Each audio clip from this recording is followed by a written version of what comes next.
ಈಗಿರುವ ಸರ್ಕಾರ ರಾಜ್ಯದ ಜನರ ಲೂಟಿ ಮಾಡುವ ಸರ್ಕಾರ. ಲೋಕಸಭಾ ಚುನಾವಣೆ ಬಳಿಕ ಕಾಂಗ್ರೆಸ್ ಸರ್ಕಾರ ಪತನ. ಆನೇಕಲ್ ಸಮಾವೇಶದಲ್ಲಿ ಎಚ್.ಡಿ. ದೇವೇಗೌಡ ಭವಿಷ್ಯ.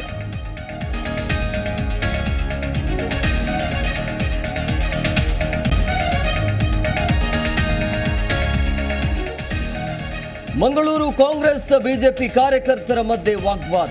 ಮಂದಿರದ ಬಳಿ ಪ್ರಚಾರ ನಡೆಸಲು ಕೈ ಕಾರ್ಯಕರ್ತರ ವಿರೋಧ.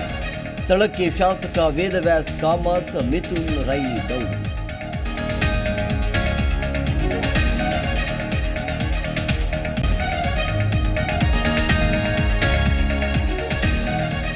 ಧರ್ಮ ಸಮನ್ವಯ ಸಾರುವ ಉದ್ದೇಶದೊಂದಿಗೆ ನಾಮಪತ್ರ ಸಲ್ಲಿಕೆ.